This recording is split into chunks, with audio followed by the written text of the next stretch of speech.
Well, welcome, everyone. Thank you for being here. My name is Natalia Brizuela, and I'm extremely delighted to be here today and share this time and space with all of you and to share this front part of the room with Danny Selko and Nathaniel Wolfson.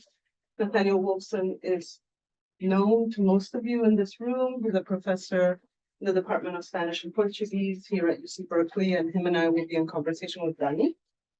It's very fitting that we're holding, we thought with the Center for Latin American and Caribbean Studies staff where to hold today's event, which is our last event for the year. And when we were thinking, it seemed very fitting to hold it here because 2 years ago, Danny Selko was writer in residence here at the center and ran his creative writing workshop here. I never attended, but I was always told that it was held on the floor, which was a bit of a surprise, right? We had like the desks set up, etc. And then he was like, no, we're moving everything out of the way. And so it seemed fitting for that reason to convene here, but also important to have the conversation about Danny's most recent book, Oreja Madre, Mi Cuestión Judía, because in this, I think will come up in the conversation, an encounter that Danny had with some librarians at UC Berkeley was very fundamental in allowing him to find a series of texts from his great-grandfather that kind of propelled him into the writing of the book that had already been sent to him as a mission, but we'll talk about that. And then also fitting to end the programming center this way and the conversation on this book, because we began the programs for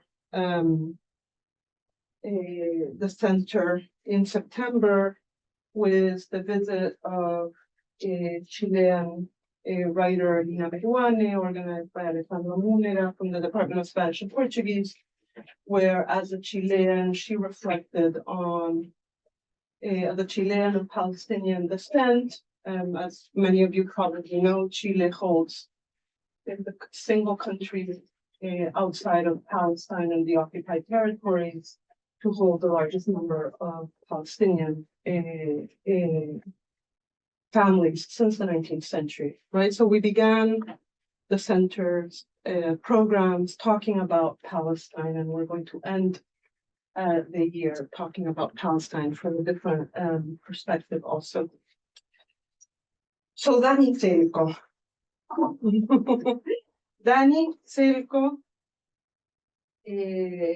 Danny Selko's writing has been complicating genres and practices for the last decade, crossing the borders that attempt to regiment writing and language. His border crossing and genre undisciplining complicates the structures that safeguard and imprison language into forms, hardening it. The cohabitation between history, its many traces, archives, voices, writings, things, the matter of the world, and life and its experiences, the contingencies and the unexpected, has been a constant in Danny Selko's production. He lends an attentive ear to both history and story, to the matter of the world, and he also pays close attention to people's breath, to their spirit, and to their dream world. His work is produced through a deep listening of others' voices, texts, and matter, living with them, alongside them, in their traces. This is probably one of the reasons for why Danny Selko is also a translator, and translating is one of his most favorite activities and commitments.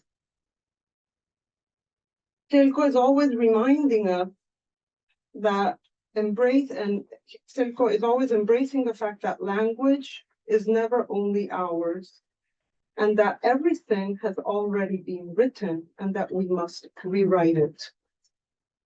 And that living and experience are forms of radical, humble, political sharing. It's the writer's task to hear what is said through others' voices, even if they are barely audible. Dani insists that we must learn to live and listen and write with our dead.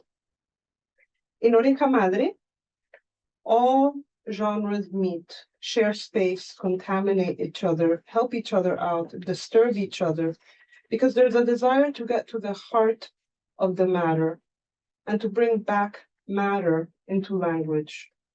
The unclassifiable writing is able to awaken language, to reactivate it, and return to being relevant, to being useful, to mattering.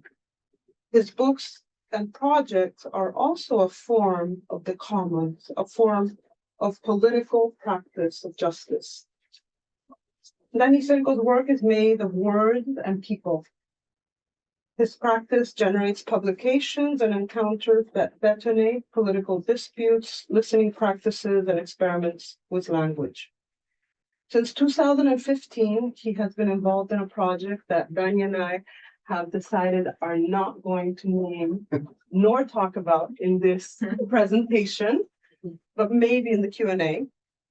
But he has been carrying out an experiment for the last 10 years. That's all I would through face-to-face encounters, oral histories are written by hand, collectively edited, printed, read aloud in public events, and distributed in local communities and beyond.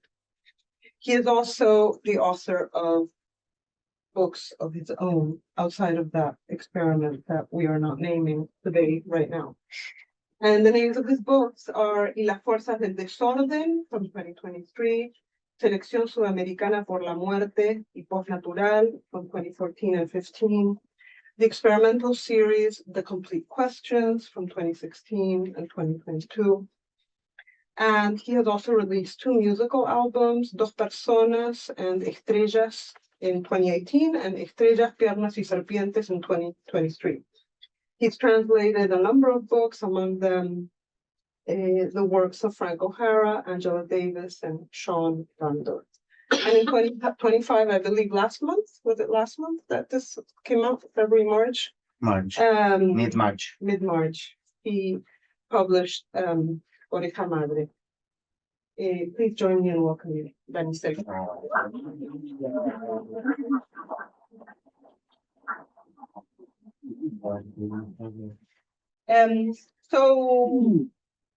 Today's event is multilingual. Over here, we'll probably speak Spanish, English, and Portuñol, which is a very favorite language that Dani and I share in particular as two Argentines who tend to speak Portuguese. From Brazil. From Brazil, always. Only Brazil that Dani says is the most beautiful language. And Nathaniel, who is being generous enough to engage us in Spanish or English or Portuguese. So, quizás voy a empezar pidiéndote que hablemos del título del libro, ¿no? ¿Qué es una oreja madre? Y también quiero que nos cuentes sobre el subtítulo del libro, que es la cuestión judía, mi cuestión judía. ¿A qué apunta la cuestión? ¿Es el ser, o sea, mi ser judío? ¿Es la experiencia, mi experiencia judía? ¿Es el problema, mi problema judío? ¿Es un tema? ¿Es mi tema judío? Entonces, tanto el título como el subtítulo. Bueno, Oreja Madre, un título que salió muy al final y es un título en el que estoy muy agradecido. Siento como que abre de por sí como un encuentro con el libro que habla de sí mismo. Oreja Madre es una apuesta mía de mucho tiempo que tiene que ver con reconocer el foco que ha tenido el habla, el alzar la voz, el poner el cuerpo en las construcciones políticas y artísticas en las que crecí, correr ese eje a la escucha. Hay una apuesta en todas las diferentes como materializaciones de mi obra que tiene que ver con hacer ese corrimiento. Entonces, un poco la apuesta de ese título a correr el sintagma lengua madre hacia oreja madre. Surgió en una situación, yo estaba en una charla de unos poetas indígenas de Sudamérica en el Festival de Poesía de Rosario, que es un festival muy hermoso, se los recomiendo. Eh, y estaban hablando, y la cantidad de veces que se dijo el sintagma lengua madre fue abrumador, y el tercer día un festival que uno ya está medio en una especie de trance. Y yo tipo estaba ahí, qué sé yo, y lengua madre, lengua madre, lengua madre, como que siempre, como que lo que se hablaba para hablar del linaje, de la comunicación con el pasado, de la comunicación con los anteriores, era a través de la lengua madre. Y yo que amaba a gente que estaba hablando y que tengo mucha relación con comunidades indígenas, de hecho este libro surge de una ceremonia en territorio indígena, escuché tantas veces lengua madre que me acuerdo que terminó, me paré, salí y dije, no, claro, yo soy del pueblo de la oreja madre. O sea, para mí no va por la lengua madre, para mí va por la oreja madre. Y ahí fue como, oreja madre, oreja madre, oreja madre, oreja madre. Y ahí la llamé María Moreno, eh, una amiga y maestra, y digo, che, oreja madre, me encanta, dice, perfecto, todo el libro, tu trabajo, año, bárbaro. Yo tipo, yes, o sea, había estado meses mandándole mensajes a todos mis amigos con 80 títulos por día, todos eran pésimos.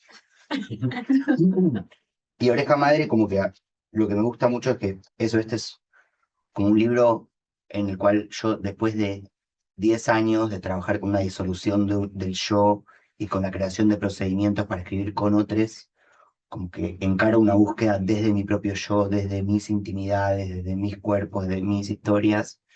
Entonces, como que me gustó que el título sea un título para el libro y también de alguna manera para esa apuesta como del tiempo atrás, como una cosa más integral. Ujú. Eh,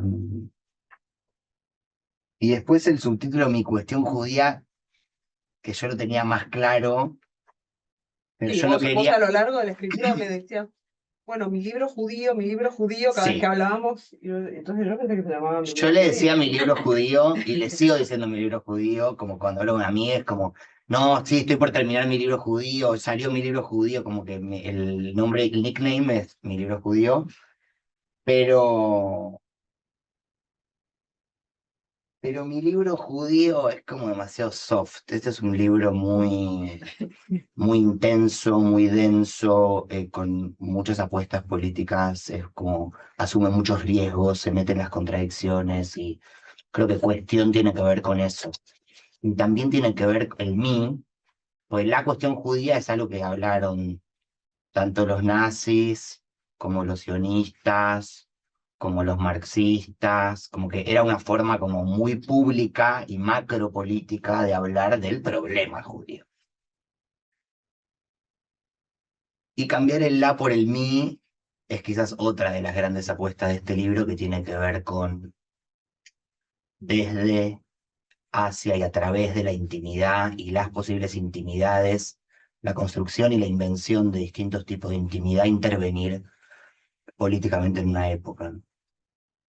O sea, que el MIE tiene esa, como un corrimiento hacia lo íntimo. Ujú.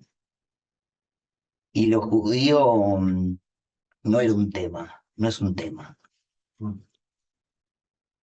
A mí jamás me interesó lo judío como tema, jamás pensé que iba a escribir este libro y me iba a meter en estos problemas. O sea, solo me metí porque fue una aparición en una ceremonia donde se me mandó a buscar ese linaje.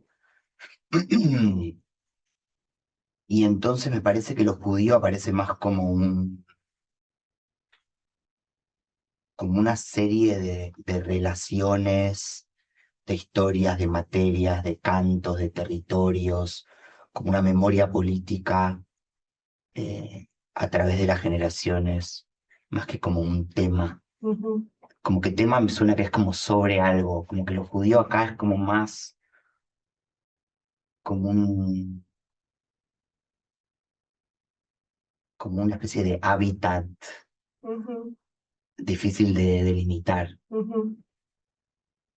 Y cuando dijiste antes que cuando estabas en el festival en Rosario y que todo el mundo, o muchos de los poetas indígenas hablaban de la cuestión de la lengua madre, y vos dijiste, ah, no, yo soy del pueblo, vos acabas de decir eso, yo soy del pueblo de la oreja madre. ¿A qué te referís cuando decís soy del pueblo? Em, yo siempre, justo hablando de los judíos, como que yo vengo de un judaísmo, de un linaje judío, de una casa en la que siempre se habló del judaísmo como pueblo, nunca como religión. O sea, yo vengo de un linaje de siglos de iluminismo antirreligioso, donde lo judío era súper central, pero no como religión, sino como pueblo. Pueblo,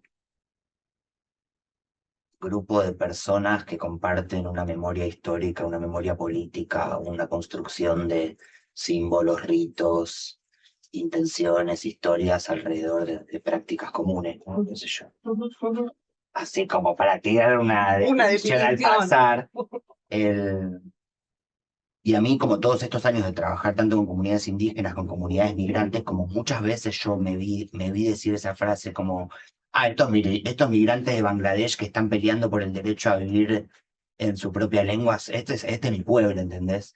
Esta gente es más de mi pueblo que quizá que San Martín, Mm, por ser de Argentina, ¿no? Como que hay algo de confiar en... Yo tengo como la sensación de que los pueblos del futuro van a ser mezclados. ujú, No tengo digo, no es que me alejé de los esencialismos como una estrategia de no pisar el claro. palito, sino Pero que también yo es como creo antinacionalista. completamente. Bien, Yo no, soy solo. antinacional. Sí, muy bien.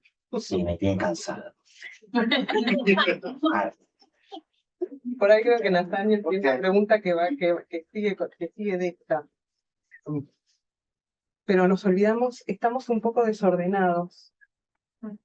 Dani iba a leer algo. leer el principio. Ah, verdad. Íbamos a empezar con el horario, empezamos mal. Pero, o bien, O bien, bien. bien. La estructura es así. La estructura es así.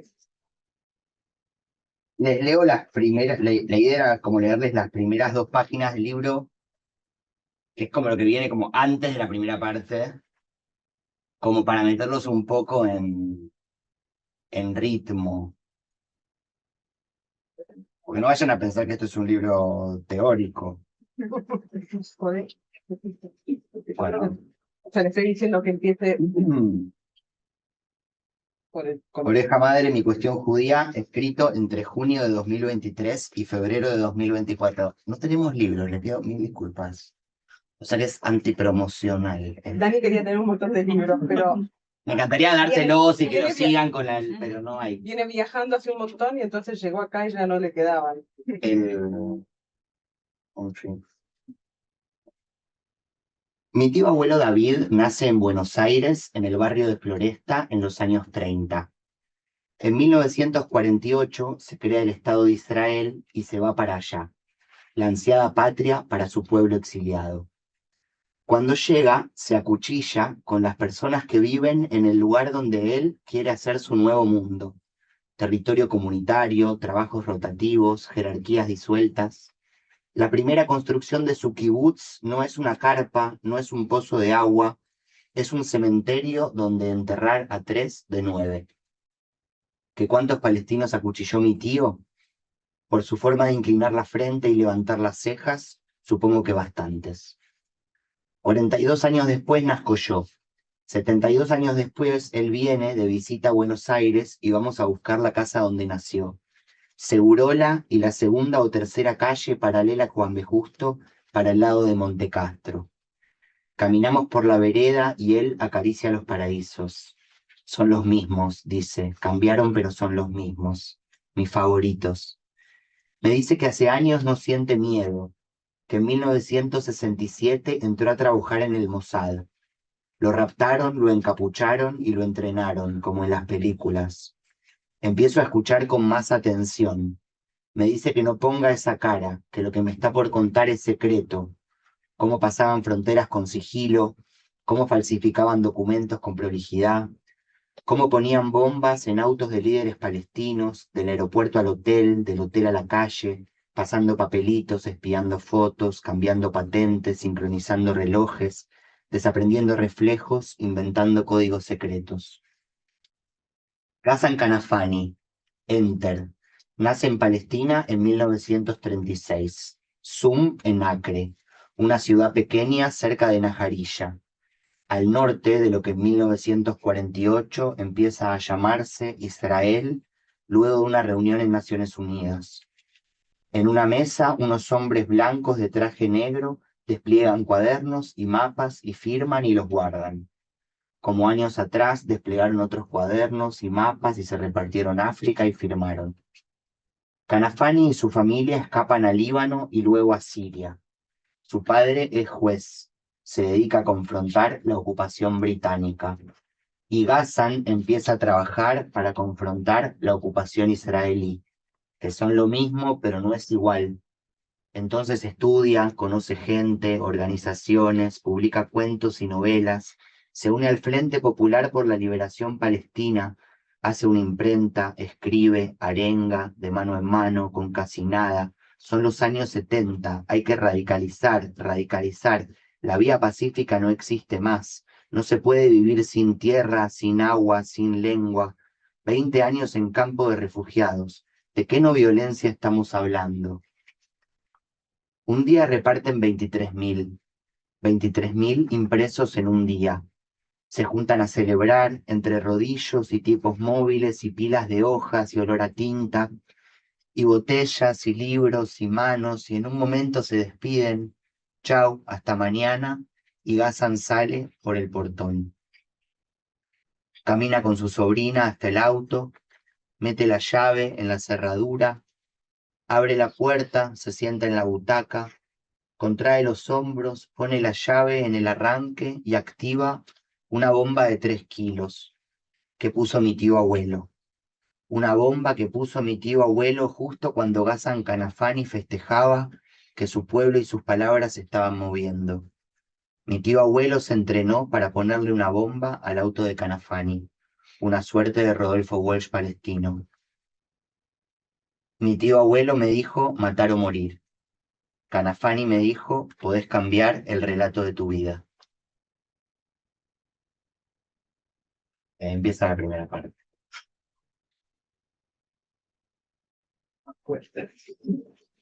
Gracias por leer. So far. Just want to say something in English before trying to switch into Spanish.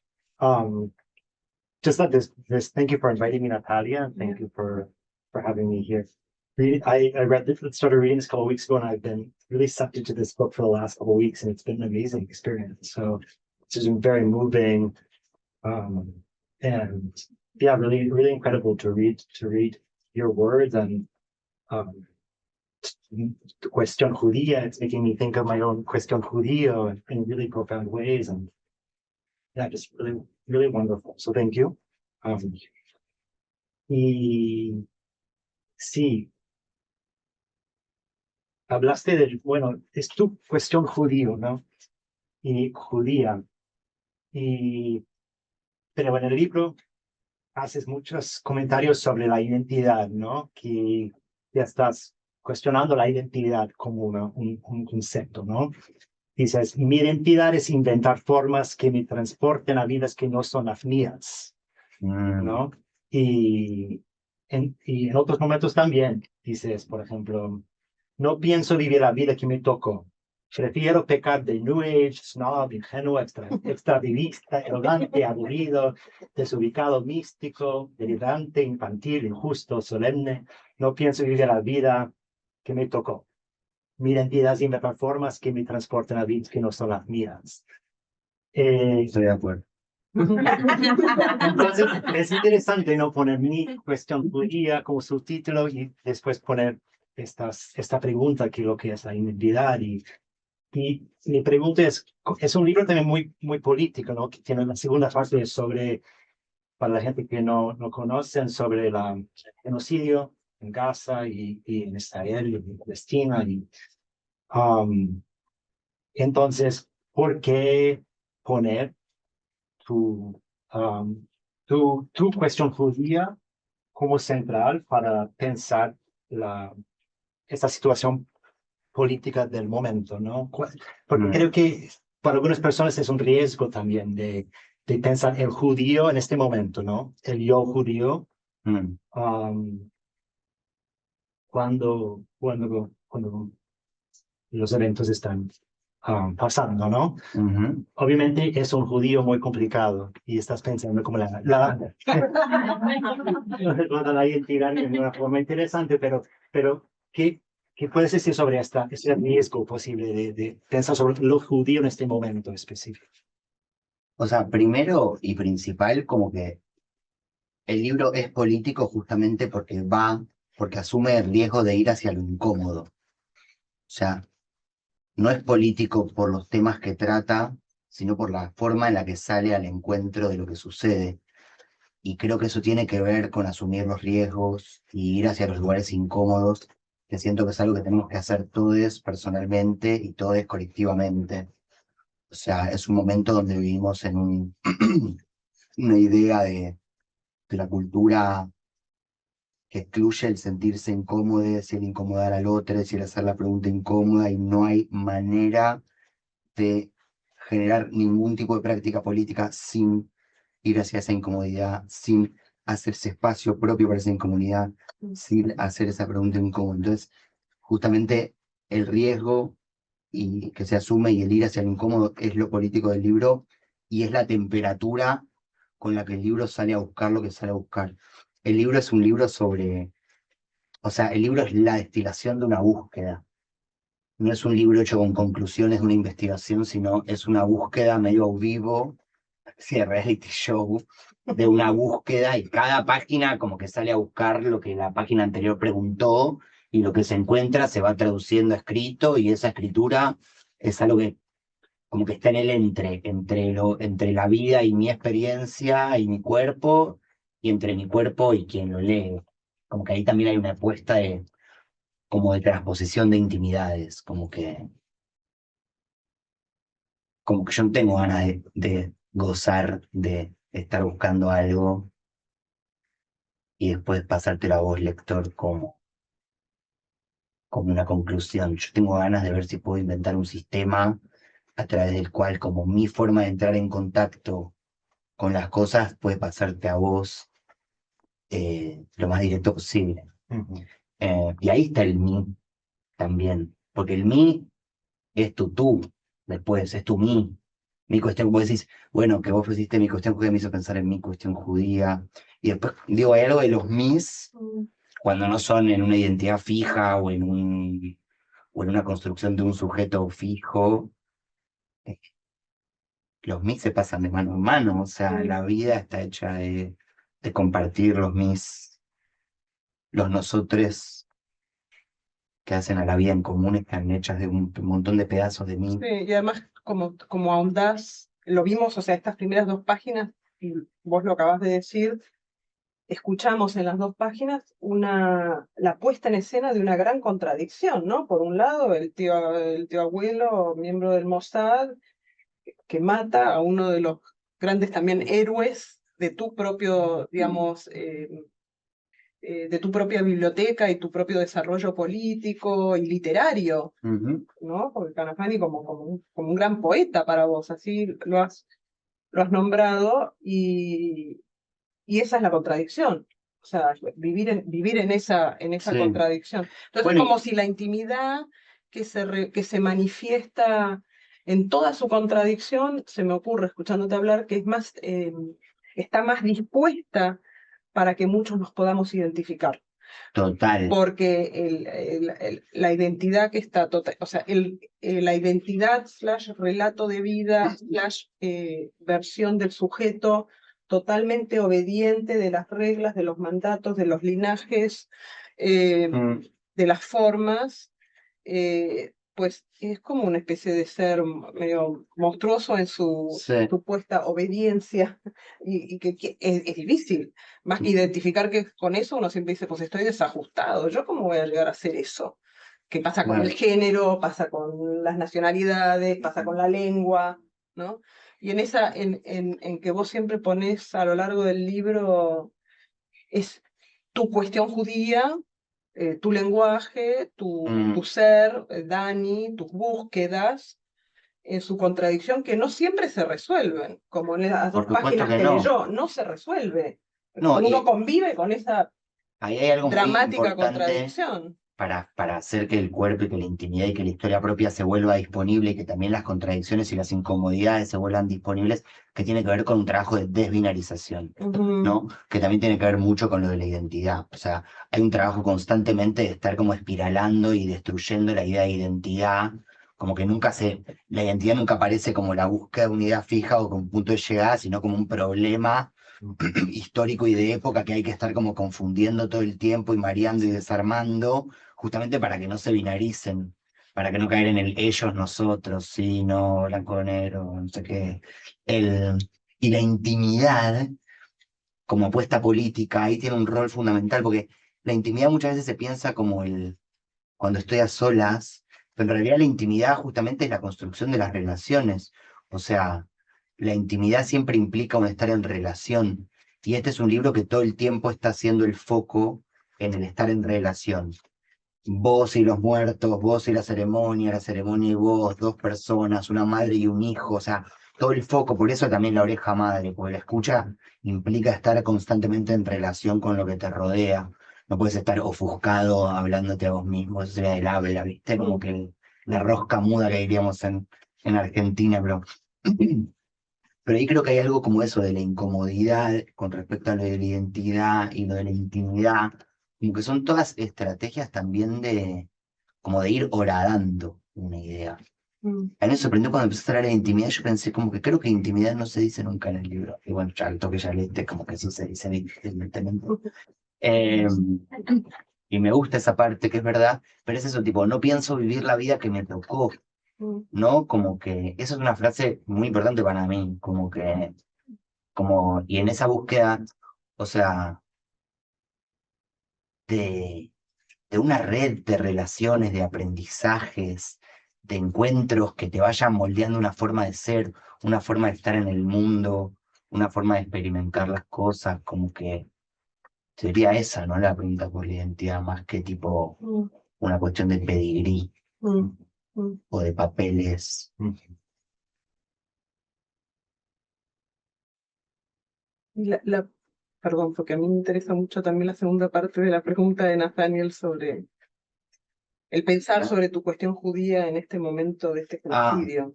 O sea, o sea, la verdad es que yo venía escribiendo el libro antes del 7 de octubre, ¿eh?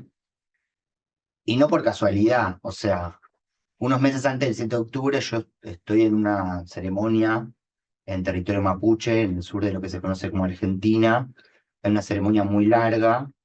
Cuando termina esa ceremonia, una autoridad ancestral mapuche en la que yo confío mucho me dice, aparece todo el tiempo que sos de un pueblo ancestral y no entendemos de cuál, porque yo siempre me presenté como un blanquito de Buenos Aires. Eh, entonces me dice, entendemos de cuál, qué sé yo. Yo le digo, bueno, yo soy judío. Y ahí cae como una especie de shock. ¿Cómo que sos judío? ¿Qué onda Israel? ¿Sos espía? Hace 5 años que trabajamos juntos, yo, tipo, no es que no confían en mí, pero fue como que solo decir soy judío, como que disparó un montón de estigmas. Expliqué un poco. El, le dicen, eso está en la primera página, soy judío. ¿Cómo? ¿Judío? ¿Y qué pensás de lo de Palestina? y yo en el libro no contesto. No, elipsis. En la vida real sí contesté, obviamente, pues si no me iban a matar. El- No, yo tenía una, no es que esto, hablando de ser judío, o sea, en toda la primera parte del libro, bueno, en esa ceremonia me dicen, vos sos un pueblo ancestral, yo soy judío, y me dice, bueno, dentro de ese pueblo vos tenés un rol antiguo, me dice, vos tenés un rol espiritual, tenés una autoridad que se rompió en la mitad y hay un tatarabuelo tuyo que te lo está pasando, como que algo se rompió en ese árbol. Yo, imagínate, me quedo de jeta, porque o sea, yo no sabía nada de ningún tatarabuelo, yo nunca tuve especial relación con los judíos, yo siempre tuve una intuición muy fuerte en ir a esos territorios indígenas y trabajar con genocidios y con migraciones forzadas y con cantos antiguos, pero nunca entendí bien que eso estaba relacionado con los judíos. Mira, había un agujero negro ahí. Y cuando aparece eso en esta ceremonia, yo me doy cuenta que eso era muy importante, que yo tenía que ir a buscar eso. Eso no se llama identidad para mí. Yo no estaba buscando una identidad, yo estaba buscando eso. Eso esa cuerda que me estaba pasando a mi tatarabuelo, ese rol, ese papel. Y ahí yo me mando a escribir esto, me mando a buscar ese linaje propio. Como que también es una comunidad mapuche diciéndome tipo, te toca a vos ahora. Por alguna razón que todavía no entendíamos, era importante que en este momento yo también saque mi linaje propio y que lidie con mi propio pueblo, después de años de estar trabajando con las historias y las voces de sus pueblos. Eh, lo que yo no sabía era que 4 meses después iba a ser el 7 de octubre. Entonces, en esa primera parte del libro, la cuestión en Israel-Palestina aparece, pero aparece como un gradiente más, como una capa más de esa historia, de esas 1000 historias de violencia, de ocupaciones, de territorio, todo. Ahora, el 7 de octubre, jamás hace la operación armada en el sur de Israel. Por un lado arranca esta fase, digamos, pues, el genocidio arranca antes, pero esta fase del genocidio del Estado de Israel en Gaza. Y por otro lado, jamás asesina a una prima que yo amaba mucho, a su esposo, como mis sobrinitos.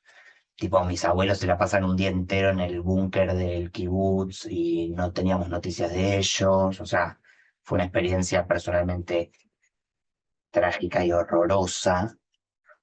Entonces, hubo algo como cuando yo estaba leyendo en mi casa la biografía de Canafani y llego al momento de su asesinato y me transporto al momento en el que mi tío abuelo me contaba cómo asesinaban a esas personas en esa misma época y a mí es como que yo siento que las dos platillos de la batería de la orquesta tipo te pegan una cara y quedas como medio gaga mirando, como que esos días del 17 de octubre, como que eso no es una contradicción, no sé cómo se llama, es una mezcla, es como tener tipo no sé, tipo una estación de 800.000 subtes y trenes en rush hour, todos emociones y sensaciones yendo para 10.000 lados. O sea, es lo contrario.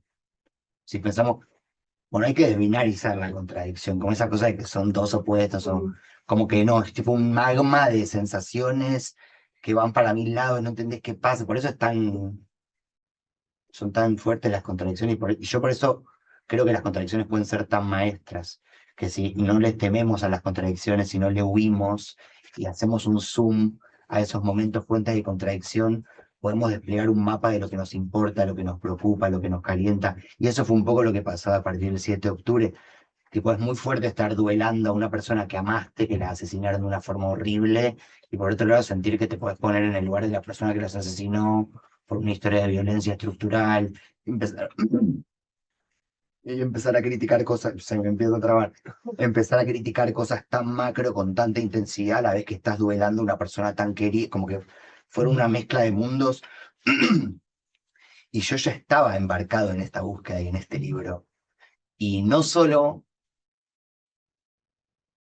digo, yo ahí me doy cuenta que no fue casual que ese tatarabuelo aparezca en esa ceremonia en ese momento. Los ancestros no aparecen cuando random. O sea, y no lo pienso en términos de premonición como de anticipación del futuro, pero sí sé que yo tenía que estar escribiendo y buscando eso en ese momento, que pasa lo de mi prima y que pasa como que sube el volumen el genocidio en Gaza. Y ahí yo entendí que mi rol, ese rol que apareció, ese rol antiguo que yo tenía como judío, que apareció en esa ceremonia, era hacer este libro también, como que era ser judío en este momento y en este momento reivindicar mi judaísmo y complejizarlo y usar todo lo que yo sé y puedo y tengo desde ese lugar em, para desarmar la construcción hegemónica del poder que se quiera apropiar de la historia de mi gente para asesinar a otra gente. Mm. Y yo estoy, o sea, como que estoy muy seguro que es lo que hay que hacer, como que... De hecho, hasta que después del 7 de octubre, este libro no iba a ser un libro necesariamente, a ser una búsqueda personal, que yo lo estaba escribiendo en un Word porque yo estaba buscando algo que era importante para mí. Después del 7 de octubre, 4 o 5 días después, yo escribo una carta abierta que le manda a mucha gente, amigues, y ahí es como donde mi círculo, mi generación, bueno, generación que intergeneracional, no sé cómo llamarle, como mi gente también, me hace entender que ese libro va a ser publicado y que es importante que se publique, ¿no? Eh, y, y ahí es donde armo el comité. Bueno, pues ya me estoy yendo por las ramas. El, pero sí, no sé, es eso mismo, es lo que tiene que ser. O sea, yo siento una responsabilidad como judío en este momento.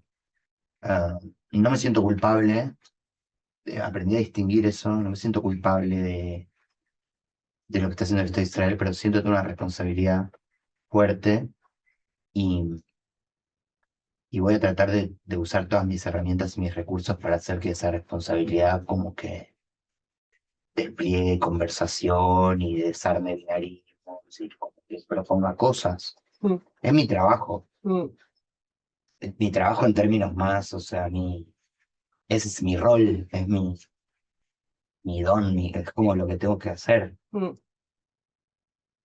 Por ahí, antes de que pasemos a otra pregunta tuya, Nathaniel, pensé decirle que leyéramos esta parte, es un diálogo, entonces vamos a actuar acá. Dani y El yo, mío de mi mamá. ¿qué querés? ¿Vos qué querés? De mi mamá. Es un diálogo entre una madre y un hijo. Y es la primera página en la segunda parte, que la segunda parte se llama Jurben, Urben, que significa destrucción. destrucción. Y empieza así. Yo no te presté a mi familia para que hagas esto. Pensé que era mi familia también. Perdón, Punto de quiebre. te lo pido, no publiques esa carta. ¿Por qué no? Dame fundamentos. ¿Por qué te pones así? ¿Por qué todo tan intenso? Te van a terminar matando, nos estás haciendo el duelo muy difícil. Es Israel el que te está arruinando el duelo, no yo. Dame tiempo, por favor, se me va a pasar. Los duelos son momentos propicios para cambiar relatos. Por favor, no te digo que la borres, solo que la postergues. Dame tiempo. Siempre que dolió, pasó. Madre Madre e hijo lloran. El El hijo hijo arma ama un un tabaco, tabaco, lo lo prende, mira a mira la a la ventana. ventana. La La madre madre le acaricia el hombro. El El hijo hijo se se corre. corre. ¿Estás muy enojado? Somos cómplices. Va a estar todo bien. Hay que romper este pacto de silencio. Dame tiempo, por favor, Somos cómplices. Hay que romper este pacto. por favor. Me parecía que venía al caso. Se explotó todo mal. Bueno, y eso, y el libro no trata de resolver esa explosión. El libro escribe la explosión, escribe las conversaciones, como no las resoluciones. Que también tiene que ver con eso de ir al lugar incómodo y de poner en común el lugar incómodo.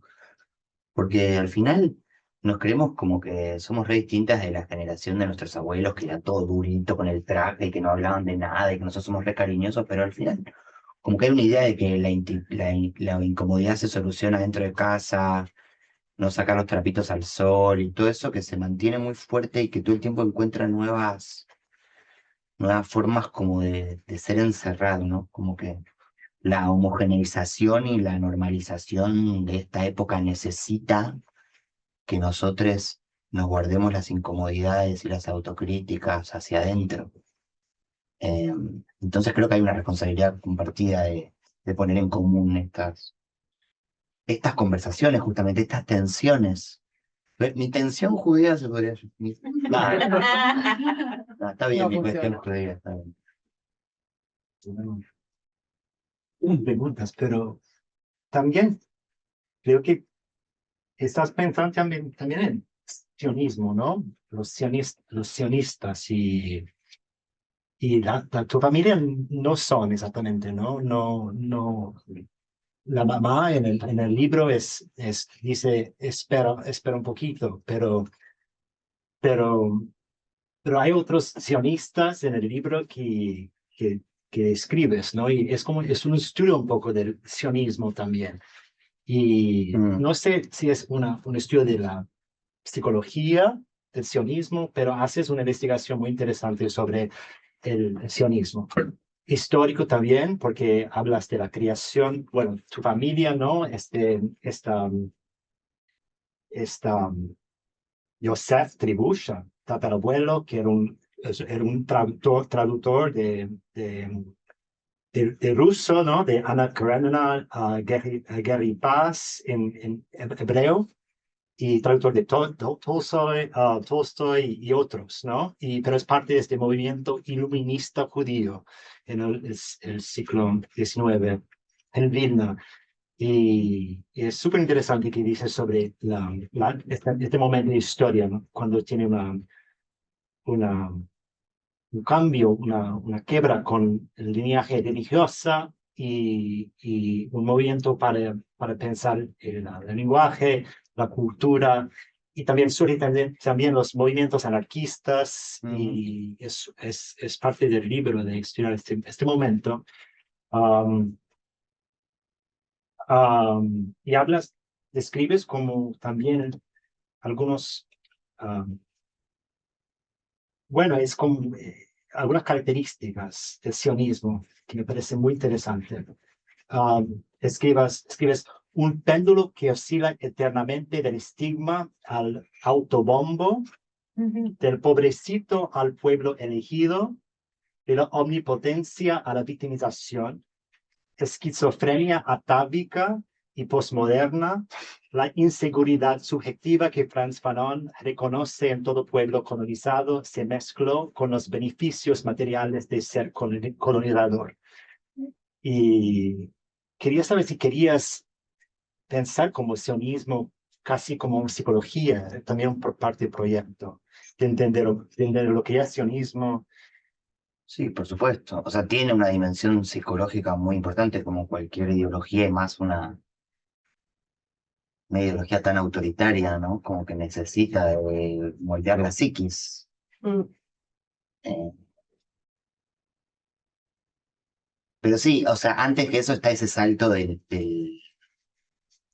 movimiento iluminista, ¿no? Como que este tatarabuelo que yo voy a buscar, yo encuentro que es un traductor muy importante del movimiento iluminista. El movimiento iluminista es una generación medio post-revolución francesa de chicos que eran hijos de grandes estudiosos de la Torá y de los textos sagrados que rompen con ese linaje religioso y se abren como al mundo de la ciencia, del arte, de la cultura. A mí al principio eso me pareció muy genial, me sentí muy identificado y después me di cuenta que era un salto al modernismo nacionalista que también devino en quizás en la conquista del territorio mapuche, ¿no? Como que en ese sentido, en el libro están todo el tiempo mezclándose como las construcciones de hegemonías en distintos territorios. Entonces, ese salto que yo dije, ¡ay, qué copado! Mi tatarabuelo como que se alejó del papá rabino y se mandó a la cultura. Después, tipo 30 páginas después, me di cuenta que esa era la modernidad europea blanca, que estaba bajando del trono a Dios y a las religiones para subirse al trono a sí mismas y empezar a perforar placas tectónicas, conquistar allá, conquistar allá. Digo, y ahí también te das cuenta como que lo que hay en el libro también fuertemente es una crítica como a la modernidad blanca también ujú, y al humanismo, ujú. que a mí me tiene igual de cansado que el nacionalismo. Como que esa idea de humanista, como que el humanismo es lo que nos trajo hasta acá. Pasemos al, sé, a otro, o sí mismo, ya quizás mejor dicho. El, pero digo, corramos el centro, justamente lo humano, no sé si nos viene muy bien. Ujú, Eh, y ahí como que también aparece, claro, en todo ese proceso, el nacionalismo pasa a ocupar un rol muy importante, sacando de lado el rol que tuvo el judaísmo, o mejor dicho, los judíos, en la construcción de los estados-nación modernos europeos, que es muy interesante, pero que eso tenemos a Hannah Arendt.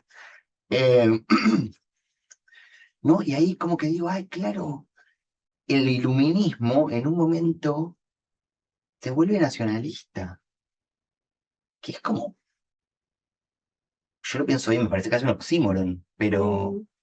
pero en ese momento no lo era, o sea, Mm. y también hay que entender las cosas en su época. Como que yo en ese sentido, por ejemplo, a este tío abuelo que se va a Israel y que yo lo puedo entender, porque él en 1948 se va y hace lo que hace. Porque yo critique lo que ahora es el Estado de Israel desde 1948 hasta acá, no quiere decir que no me pueda poner también en el lugar de mi tío abuelo, que viene de que masacren a toda su familia, a toda su gente, qué sé yo, y de repente surgió la chance de tener una tierra donde encima él podía hacer un proyecto que se parecía a sus sueños políticos, ese lugar socialista, qué sé yo, y fue con toda su energía, tipo, mi admiración también, ¿no? Como que digo, también está el desafío todo el tiempo de, de, de acercarnos a la vida de las personas en el tiempo en el que vivieron y con las contradicciones con las que vivieron y separarlas de las construcciones de las hegemonías, ¿no? Desde el poder. Digo, tampoco es lo mismo mi abuelo que nació en Floresta, en un barrio pobre de Buenos Aires y se va a Israel para yo no sé qué, que Rockefeller, ¿entendés? Como que digo, el sionismo, digo, me decís, mi familia es sionista. Y sí, un poco sí, pero qué sé yo, digo, también tenemos que separar el sionismo de una generación que después de un masacre te flasheó que sí, pero bueno, ahora nosotros no nos podemos poner en ese lugar, Ujú. porque te das cuenta que están usando la memoria histórica del holocausto para perpetrar un genocidio. Digo, es muy clara la diferencia, eh, pero siento que me fui un poco por... ¿Dónde iba? Son muchas cosas. Ah, lo del sionismo. Sí, yo siento que por supuesto que es que el sionismo es hija del nazismo, o sea, pero no para decir tipo tweet, Netanyahu es nazi, como que me parece que hay que complejizar la cuestión, Ujú. y no solo porque hacen campo de concentración y ponen ciudadanos de segundo, o sea, no es solo en eso que es hijo del nazismo, sino que como que tanto el nazismo como el sionismo son dos hijos del colonialismo, ¿no? Eh, que se desprenden de ahí, qué sé yo, y que se construyen un poco, el sionismo toma demasiado, es bastante creepy como del nazismo, no solo en su construcción hacia el otro, en ese caso no solo en cómo el nazismo trataba al judío que estaba construido como el otro, o en este caso como el sionismo trata al palestino como el otro, Sí, sino como el sionismo piensa a su propio pueblo, al propio judaísmo, como el nazismo pensaba en la propia construcción imperial de su germanidad y sí, su raza aria, ¿no? total. Y creo que en varios sentidos estás explicando esta relación entre quizás sionismo y nazismo. Una de las maneras y como también, bueno, yo pregunté ayer los momentos queer en el libro, ¿no? Mm, Y tienes relaciones y videos y queer. Y hoy yo pensé que los sionistas buscaran redefinir los judíos um, en una forma que es muy similar a la construcción del judío racista, porque los primeros sionistas 100%. invocaron, por ejemplo, declaraciones semitas sobre los judíos de la diáspora, ¿no? Mm. Obvio, Bueno, como débiles, efeminados, Ujú. estudiosos, sí, una figura debilitada débiles, por la ley, por la práctica religiosa. sí, Y bueno, el sionista como judío es guerrero, es trabajador de la sí, tierra. Y en tu macho. libro, en macho, ¿no? En tu libro está en una formalmente, pero también en algunos casos está haciendo algo queer, ¿no? Ujú. Con un afecto Por que supuesto, no es tan masculino como la idea judía del sionista. claro. Totalmente que, o sea, el sionismo es el fascismo judío. Eso es, digo, si hubiera que definirlo muy rápido, o sea, el sionismo es el fascismo judío. Eso es así, históricamente, desde antes de Estado de Israel también. Cuando Jabotinsky y los primeros fundadores del sionismo iban a Europa del Este, donde el Bund, o sea, el judaísmo de izquierda era mayoritario, a él le hacían manifestaciones con carteles que decían, ustedes son los creadores del fascismo judío. Lastimosamente le fue demasiado bien. Que habría que ver eso en qué nos toca a nosotros también. Como, pero eso, o sea, eso cuando se construye el Estado de Israel, básicamente la intención es borrar todo esos gestos débil, diaspórico, y construir bueno, el soldado, el ciudadano soldado, viril, fuerte, qué sé yo. Y entre otras cosas, por eso borran el Yiddish. el yiddish era la lengua de lo doméstico, la lengua femenina, la lengua del secreto, de la ironía, una lengua donde las letras hebreas se habían mezclado con las germanas, con las eslavas, una lengua que tiene los rastros cotidianos de la diáspora, del entrar en relación con los pueblos que te reciben. Y eso es lo contrario a lo que querían hacer Israel. Israel básicamente lo que quiere hacer es un Iron Dome, encerrarse ahí adentro y bye. Es la antirrelación, es la anti-escucha, es la como que, y el Yiddish, porque todas esas, entrar en el encuentro con los demás de otras maneras, que lo podemos asociar a lo queer, ¿no? También son como cortadas, pero con una tajantez. Yo cuando empecé a investigar eso, que como el 95% de las cosas que están en este libro no las sabía antes, no lo podía creer. O sea, hablé con filólogos de Israel que contaban que a ellos mismos, cuando hablaban en Yiddish, en la calle les tiraban piedras. Eh, Se prohíbe el uso del Yiddish y se prohíbe el otro de cualquier otro idioma. Mi tío abuelo, que nace en Argentina, los hijos de mi tío abuelo no dicen ni hola. Y no porque no les gustaba la cultura argentina, pero porque estaba prohibido. Había que construir, y ahí te das cuenta por qué es el fascismo judío, monolingüe, mono todo, Mm. mono. O sea, y ahí también está nuestra responsabilidad, como que a mí, si cualquier persona, hablando de desarmar el sionismo, ¿no? O sea, realmente, eh, yo no creo que mucha gente crea igual realmente que Israel defienda a los judíos del antisemitismo. No creo que mucha gente lo crea, entiendo que es una estrategia de censura, que la gente que tendrá más poder y más dinero entenderá que es así y la repetirá. O sea, hay que ser muy idiota para pensar que un pueblo tan cargado de prejuicios y estigmas vas a poner a todo el universo a mirar en el celular como con esos símbolos, esas banderas, asesinás a nenes, explotás, de hacer desaparecer un lugar y eso va a mejorar el odio hacia nosotros. O sea, realmente yo no entiendo Mm. cuál sería la lógica. Mm. Pero sí creo que hay una capacidad como judíes, nosotros, que muchos de los judíos antisionistas son queer, o por lo menos no son tan hetero. No, es verdad, por lo menos no son, no, en serio. Está bien, no son tan heteros. No, Baseline, no no, son tan heteros. heteronormados, ¿no? Después que cada quien coja con quien quiera. Yo no creo que sea mejor ser gay que ser, o sea, que cada quien coja con quien quiera, pero hay algo de no caer en la heteronormatividad, que también es como estar dispuesto todo el tiempo, desde las propias prácticas, a incomodar a las hegemonías, ¿no? Un Sí. poco lo queer para mí sería eso. Después, Y tal vez pienso que es lo queer, y hay otro elemento que atraviesa el libro, que empieza después de esas primeras 2 páginas que nos leyó, en realidad la primera página de la primera parte, donde Dani describe, estamos adentro de la ceremonia, donde este tatarabuelo, donde le dicen, hay un ancestro que te está tirando un mensaje, ¿viste? ¿Quién? ¿De dónde venís? Y, y es la cuestión espiritual. Si hay una búsqueda, si mi cuestión judía es algo, bueno, tu cuestión judía, sí, es la búsqueda de tu espiritualidad habiendo pasado por una escucha y una proximidad eh, muy profunda con la espiritualidad de otros, ¿no? Y hay un momento muy bonito, estamos todavía en la primera parte, donde dice, hacia el final de la primera parte, una de las últimas páginas, que decís, ¿qué quiere decir espíritu? Nunca lo busqué. Del latín y griego, aliento, soplo, respirar. No por nada a los espíritus se los convoca cantando, hablando y bailando.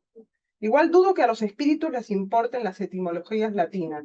La mayoría de las palabras del campo de la fe son malas traducciones de prácticas hechas en otros territorios y en otras lenguas. sí. Entonces el espíritu o la espiritualidad, que no es la religión, es algo que la religión trata de controlar, homogeneizar, unificar, generar dogma, etcétera, ¿no? Pero hay otra cosa que atraviesa el cuerpo, que tiene que ver con una intimidad colectiva, que vendría a ser Y la espiritualidad, transtemporal. y trastemporal, pero que tiene que ver con esto, con algo del mundo que entra por ese aliento, ¿no? Por ese soplo, que entra y sale de una relación con el mundo. Y en ese mismo, todavía sigue, hay un segundo párrafo que viene a esta cuestión de la negación de la espiritualidad o la destrucción de las prácticas espirituales a los mapuches, como sabrán, esto lo hemos hablado un poco en mi seminario, se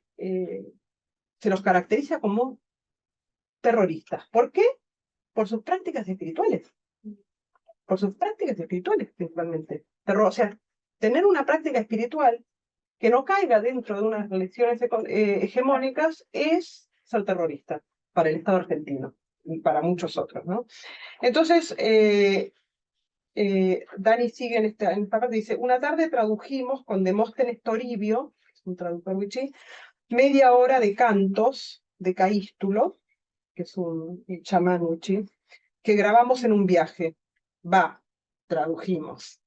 Él lo tradujo y lo corregimos juntos, cada uno con una copia impresa en 2 columnas, a la izquierda el texto en huichilantés y a la derecha el texto en castellano. Demóstenes es un apasionado de su lengua, hijo de otro traductor que fue parte del Consejo de la Lengua Wichí, que organizó la escritura de esa lengua oral que hasta el día de hoy habla el 85% de su pueblo. La conexión inquebrantable que los mapuches sienten con el territorio, los huichilas sienten con la lengua. Pueden echarnos de cualquier lugar, pueden sacarnos todo, pero mientras hablemos huichilantés, seguiremos siendo huichí. 5 horas estuvimos en cuero, volcados sobre los papeles en el pasto, la espalda me quedó tan roja que no pude dormir en toda la noche. Qué ganas de estar ahí de nuevo. En un momento reconozco una palabra en huichilantés que se repetía muchas veces, pero la traducción al castellano era siempre diferente. ¿Querés ver la palabra? Aguachancheyaj. En castellano, alma, espíritu, fuerza, vida, existencia, libertad. Le pregunté por qué elegía términos tan distintos para la misma palabra y me dijo, Misma palabra serás vos. ¿no? O sea, misma palabra. Vos, hombre blanco, con estas lenguas coloniales que estructuran los estados-nación, que han estructurado los imperios, misma palabra serás vos. Eso es lo que, eso es lo que Total. después nos pasamos desarmando, ¿verdad? Porque como... Es que Entonces justo- quería que hablaras un poco sobre esta cuestión de la espiritualidad Sí, como pulsión de vida, sí. ¿no? Como una especie de potencia. Era la búsqueda central. De hecho, uno de los primeros títulos tentativos uno de los primeros títulos tentativos del libro era Buscando a Dios. Un poco jodiendo con algo medio de autoayuda. Por suerte tengo amigos. Pero la búsqueda principalmente era una búsqueda de lo espiritual, de la dimensión política de la espiritualidad y de la dimensión espiritual de la política. Eh, y creo que ahí volvemos a lo de la homogeneización y a ese salto del iluminismo al nacionalismo, como que hubo una época donde, por ejemplo, mis tatarabuelos bajaron a la religión del pedestal, pero eso, ¿no? Pusieron al nacionalismo escéptico, ateo. Yo me crié en Buenos Aires en una tradición artística y política donde creer en algo era ser un imbécil. Ser inteligente, ¿no? Ser inteligente era tipo Dios ha muerto, la religión es el de los pueblos, porque tu abuela prende la velita. O sea, había sigue habiendo, no se puede hablar pasado.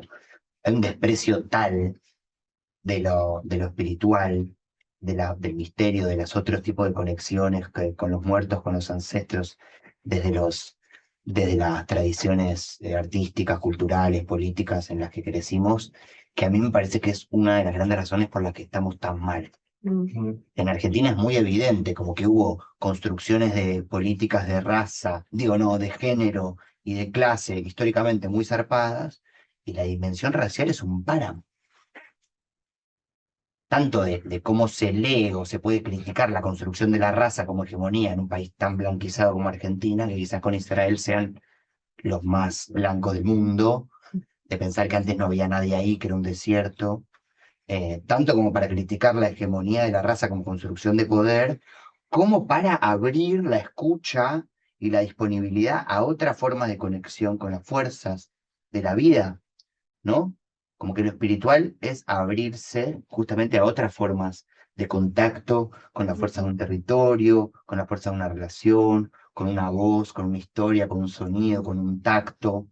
O sea, tanto el Estado eh, como las religiones son los grandes atrofiadores de la espiritualidad. Mm, Eh, y en ese sentido, cualquier ideología autoritaria fascista, como el sionismo, por ejemplo, o sea, que te quiere homogeneizar, si vos querés homogeneizar a una población, construir como un grupo de gente muy diversa en una masa, obviamente le tenés que quitar la espiritualidad, porque la espiritualidad es un riesgo para cualquier intento de normalización, mm, de homogenización, porque si cada persona, cada pueblo, cada grupo empieza a convocar otras formas de relación, empieza a convocar otros tiempos, empieza a convocar otras relaciones, y las prácticas de normalización y homogeneización van a estar en serios problemas. ujú.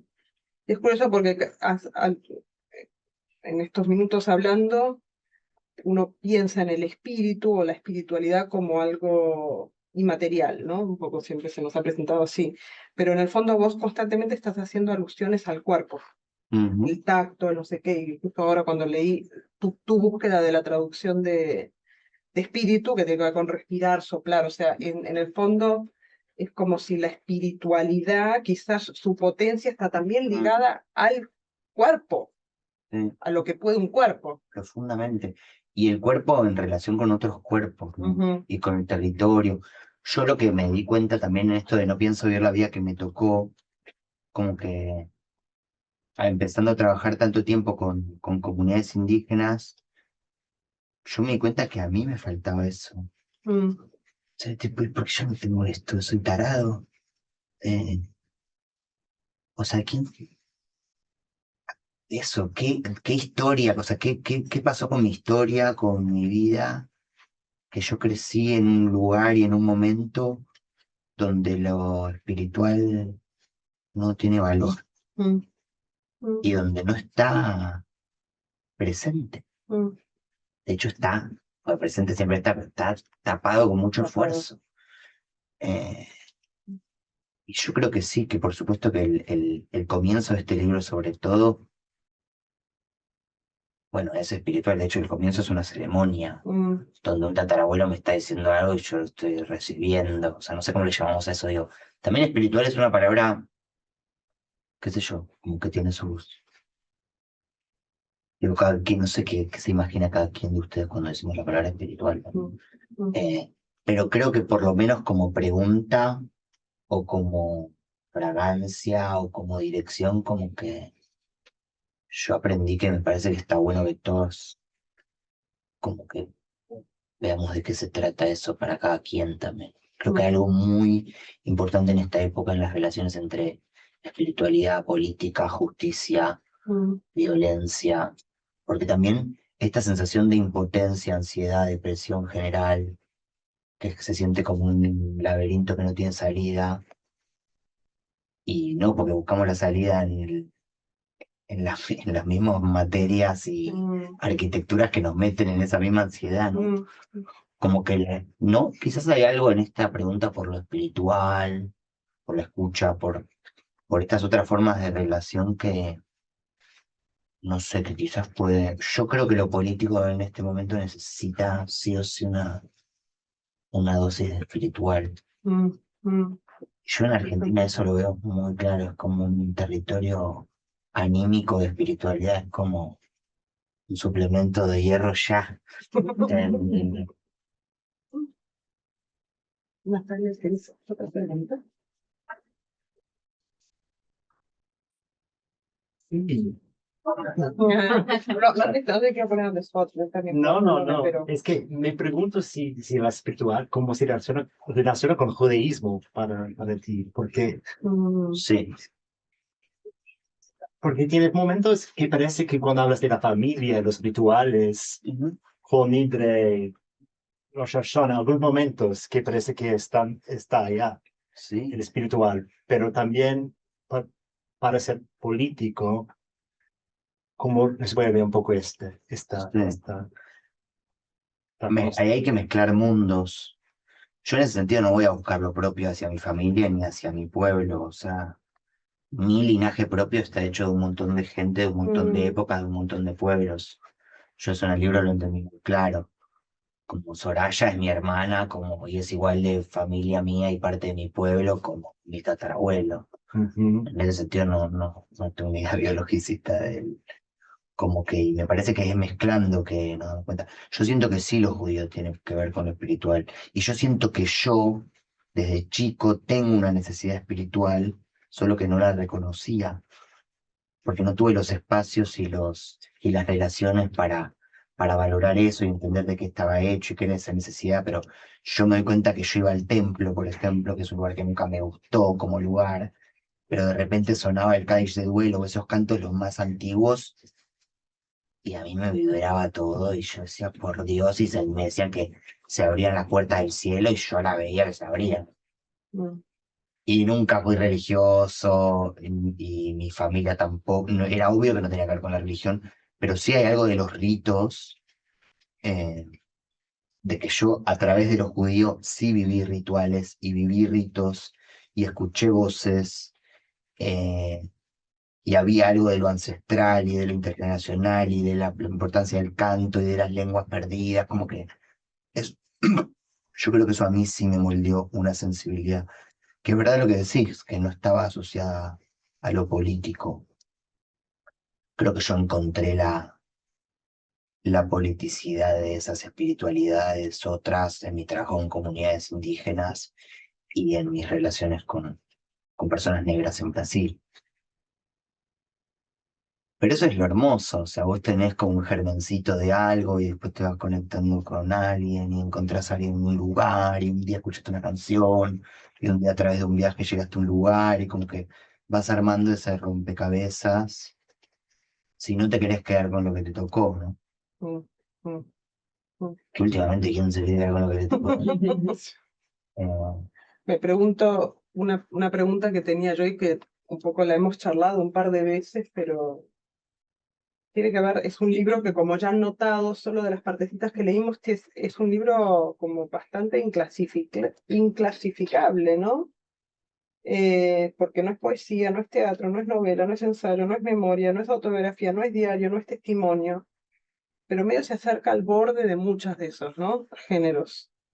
El libro tiene cartas que le escribe a personas muertas, traducciones de cartas de otros, de textos de otros, transcripciones de mensajes de WhatsApp lleno, está, este, conversaciones como la que leímos entre madre e hijo, eso también aparece a lo largo del libro, eh, anotaciones de viaje, observaciones y análisis político como esas primeras dos páginas del libro, hay poemas adentro del libro, ¿no?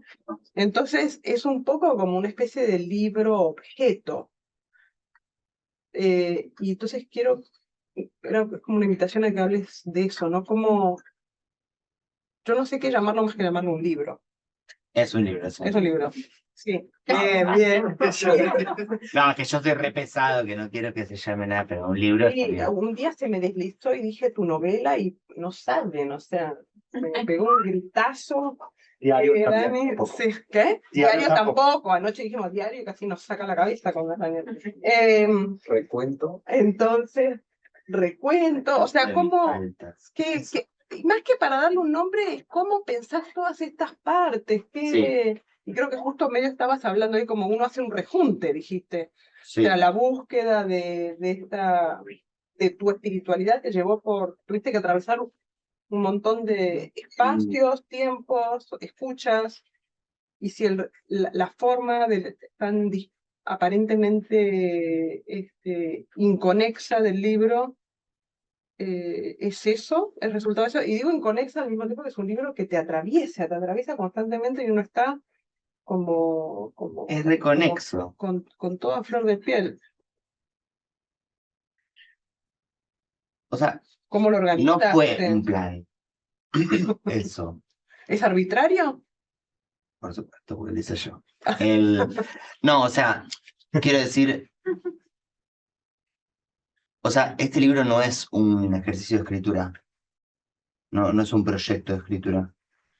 Eh, es un proceso espiritual, político, violento, de dejarse atravesar por lo que sucede, de atravesar, de salir a buscar, investigar. Y el libro es una destilación posible, es una traducción material a escrito de de esa vida, cuerpo buscando algo. Eh, en ese sentido, creo que esa multifacetidad Creo que quitaste la palabra. no es una intención deliberada, sino que es justamente dejar de fragmentar. O sea, si uno escucha, no sé, si cada quien se va de acá de hoy hasta mañana, escucha y mezcla todo lo que se va mezclando entre sus sueños, los mensajes, la calle, lo que escuchan, cosas, qué sé yo, eso va a estar tan mezclado de registros. O sea, la vida es una mezcla de registros.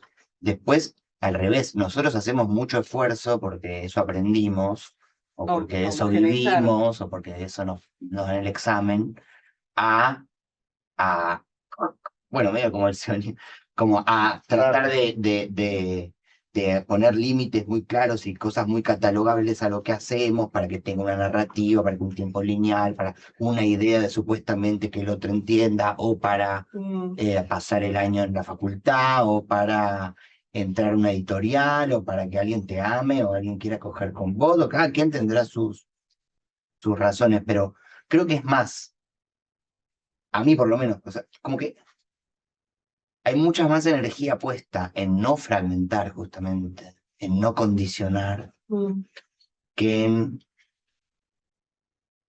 voy a hacer una novela y entonces que esto siga esto y qué hago y cómo lo ordeno.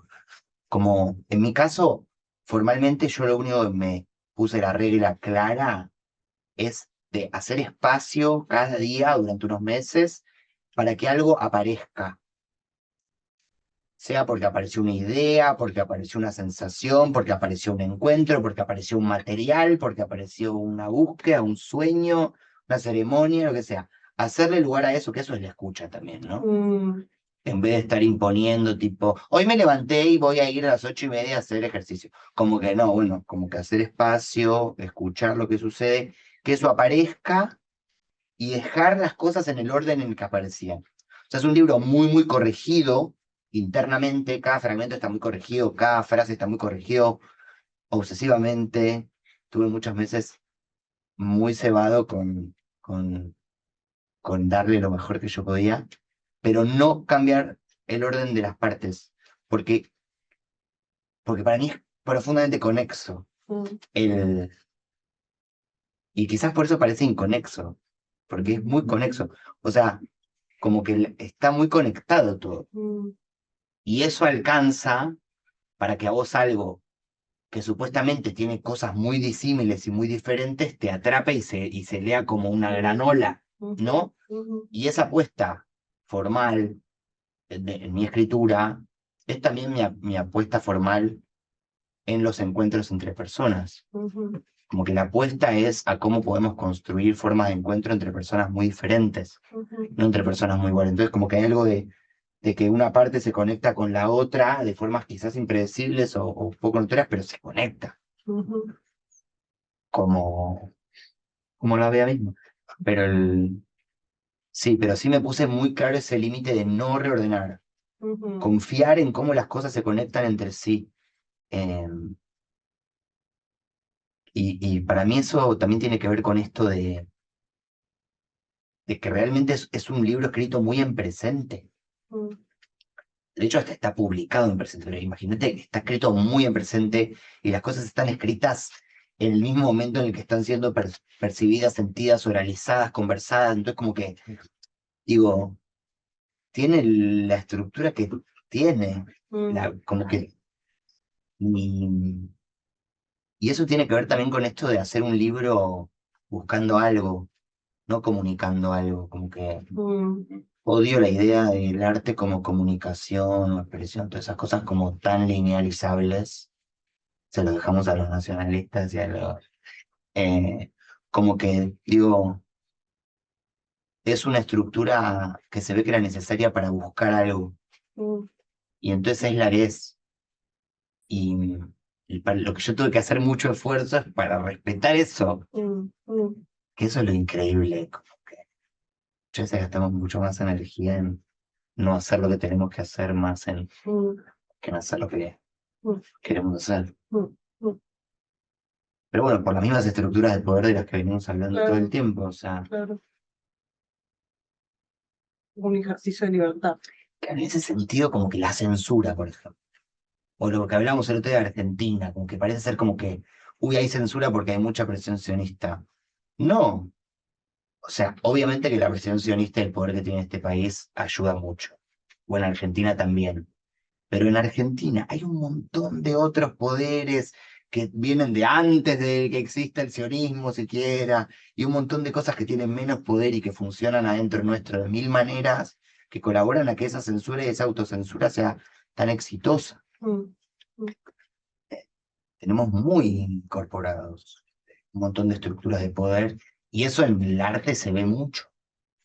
Porque si no, ¿cómo explicas que cada vez más chiques, más diverses, en más países quieran ser artistas y cada vez las cosas se parezcan más entre sí? mm, mm, mm. Porque hay sistemas de poder como que todo el tiempo te están como Sí. organizando. Bueno, no nos vamos a meter con el arte que ya bastante con los sionistas.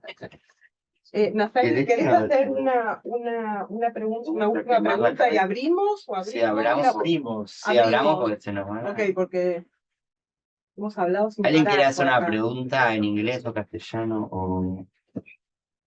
Sí, Eh, bueno, tengo muchas preguntas, pero lo que me llamó mucho la atención el fin de semana que Nathaniel enseñó el libro fue el título y la idea de la oreja padre que también viene de la lengua materna o de la lengua madre, ¿no? Sí. Del origen de alguna forma.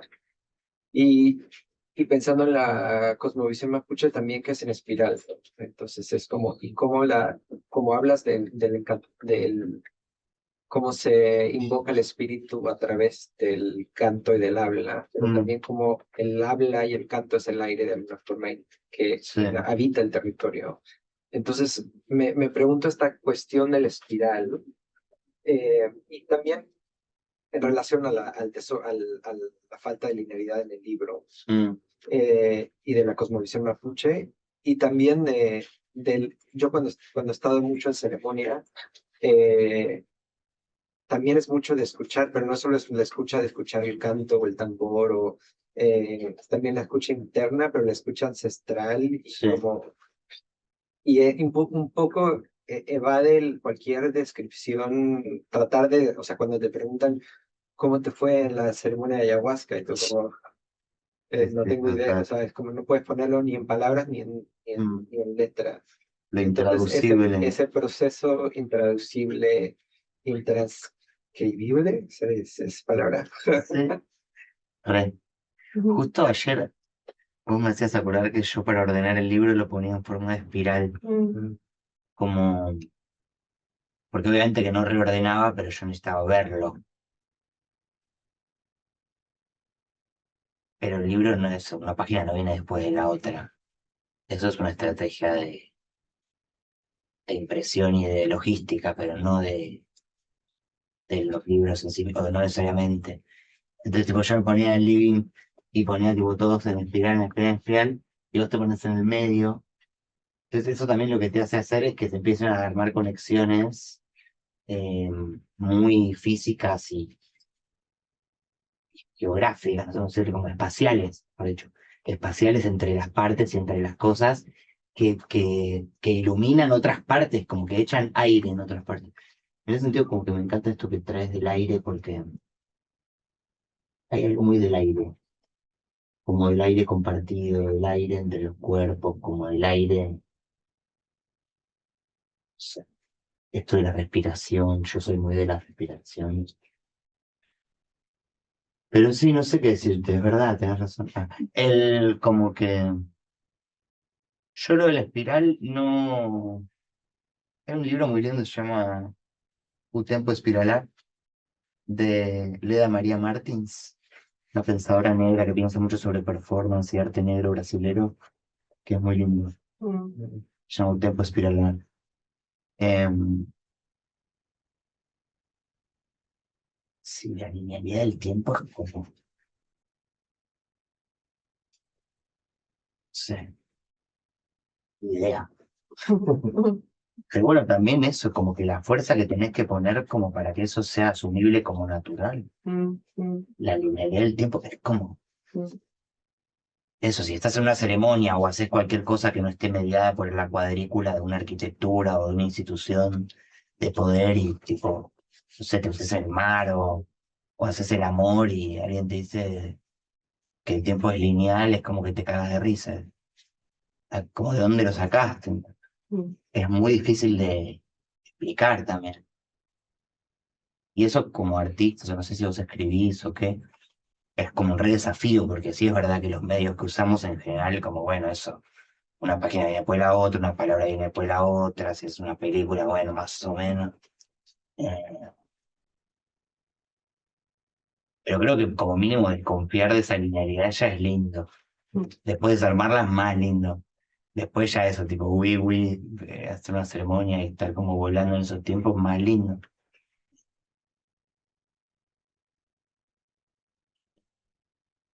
Podrías abrir el libro y leerlo en cualquier lugar. Como que sí, vive en Yucatán.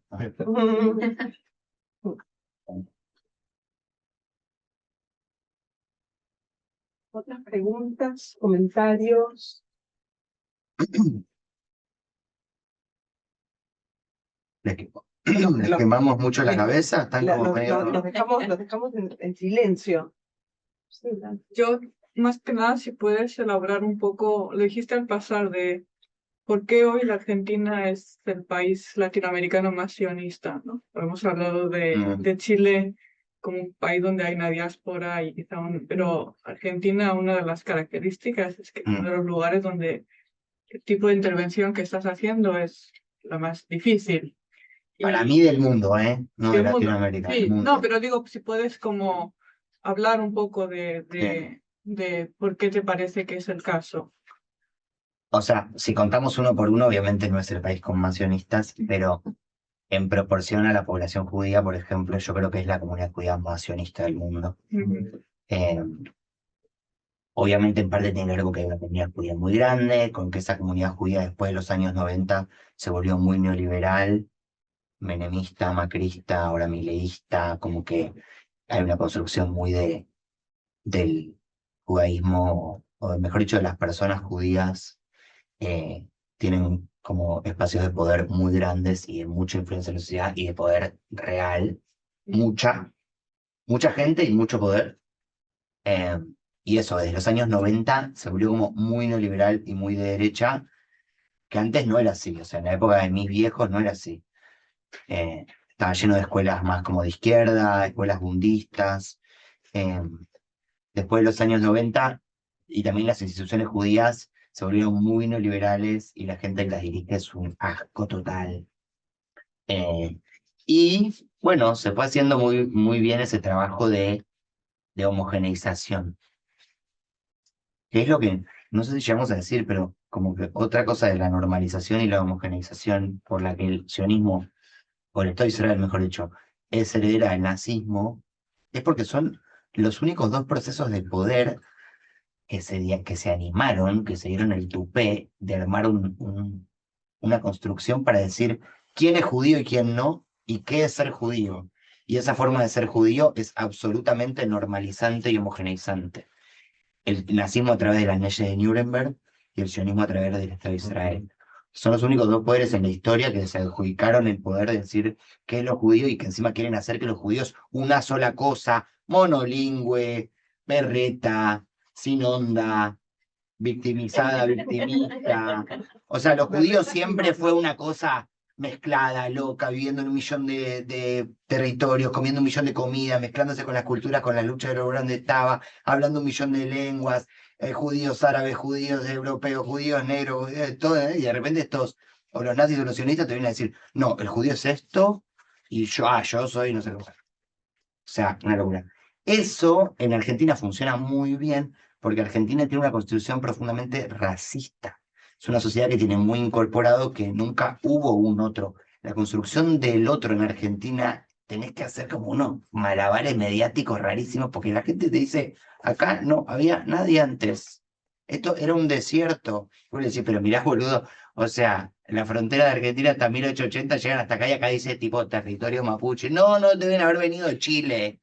Ay, los del norte que te gusta tanto la empanada. No, esos deberían haber venido de Paraguay, de Bolivia, de Perú. Ok, ¿entendés? Es una sociedad que tiene tan incorporado que hay vidas que valen más que otras y que parte del rol del Estado es organizar cómo hay vidas que valen más que otras, que es obvio que la vida de mi prima vale más que la vida de una prima palestina. Entonces, tipo, los hostages. Y es muy difícil hablar, ¿eh? Pero básico, básico. Y la gente te sigue hablando hoy, como te hablaba, el 8 de octubre del 2023. Pero jamás que te decir, ¿sabes? Me pasó un año y medio, están haciendo mierda todo, no sé si viste las fotos, porque seguro las viste. No, es como... Pero te das cuenta que eso no es por presión sionista, solamente. O sea, obviamente que la presión funciona, que la represión funciona, pero yo siento que sobre todo hay algo tan racista de esa sociedad y de la narrativa de ese país que hace que no sea tan difícil. Ujú. Que tipo, bueno, sí, son 2 millones de palestinos, bueno, quizás que los maten. Y seguimos viviendo tranquilos. ¿Entendés? Igual es un montón de gente en el mundo. Ujú. Como que es una subjetividad personal y colectiva que yo creo que puede hacer ese tipo de, no sé cómo llamarle, de Sí, sí, bueno, porque además, omisión, no sé cómo sí, llamarle. o sea, solo para agregar a lo que estabas diciendo y ahondar un poquitito, es como todos los relatos fundacionales del siglo XIX argentino subrayan el hecho de que es un territorio sin población, que hay que recibir inmigrantes, lo dice de Sarmiento, o sea, de Sarmiento en adelante. Ujú. O sea, lo más otro que había era la figura del gaucho, no existía la figura del indígena, y lo que más existía era la figura del gaucho, cuya racialidad nunca se habla, no se sabe, ¿de qué raza es el gaucho? Un gaucho, una persona que vive en el campo, ok, bien, y el gaucho, lo más otro era el gaucho malo. ¿Qué hace la literatura y el Estado argentino, tanto en el campo de la cultura letrada como de la política? Se apropia de esa figura como Lonesome Bad Cowboy y lo incorpora a través del gran relato fundacional argentino que es el Martín Fierro, que tiene dos partes, y en la segunda parte lo que pasa es que el gaucho malo de Martín Fierro se vuelve un ciudadano ejemplar. ¿Qué tal? O sea, el relato perfecto de 1840 hasta la serie de tratados que firma el Estado argentino con un montón de países europeos para recibir inmigrantes porque decían, tenemos mucho espacio y no tenemos gente. Entonces, Ujú. o sea, eso es como profundo, lo lees en el libro de historia desde que tenés 5 años en Sí. Argentina. Entonces, Y eso es la ideología. Entonces, para volver a lo que dice Dani, uno dice, claro, sí, pues es como el caldo de cultivo perfecto para que el sionismo diga, "Y sí, sí, bueno, pues hay espacios, hay estados que se generan porque pues habían desiertos, ¿no? eso en Este, términos de las contradicciones de la sí. escritura del libro, porque el libro obviamente, una vez que ya que se sabe que iba a ser publicado, o sea, es una intervención política el libro. Mm, No es tipo, che, le quiero mostrar que escribo lindo. O sea, hay una intención, un sueño político que tiene el libro muy difícil de timonear. Porque encima este libro está impreso en Argentina y en España, que son casi el lado opuesto. Bueno, en España son todos pro Palestina, casi todos bastante antisemitas, Ujú, inclusive mis amigos. O sea, ujú. tenés unas Familia también. conversaciones que decís, my God, chicos. Ujú. O sea, escuchaste hablar de la colonia, de la Inquisición, o sea, vayan a trabajar lo tuyo. Ya. mm, Eh, pero entonces es como que esquizofrenizante, ¿viste? Porque, y mm, como que ahora yo vuelvo a Argentina mañana, que que Dios me... como, qué sé yo, la editorial me dice, o sea, nos devolvieron todos los libros de la prensa. Es una editorial grande, esta editorial en Argentina, que siempre tiene prensa. Yo tengo mi experiencia. O sea, todo el mundo te dice, No voy a reseñar el libro. mil disculpas, Mm. pero no, ningún diario se va a meter en este problema. Es total, ¿dónde pasa eso?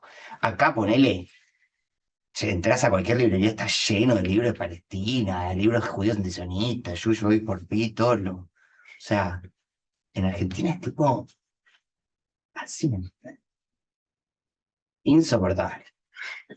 Pero bueno, en parte me parece que la estrategia de compartir las intimidades, compartir las incomodidades, la contradicción de mi libro, como que apunta a ver si podemos abrir por lo menos algunos resquicios ahí. Porque yo no creo que eso sea inamovible. Está bien durito, pero se puede mover seguro.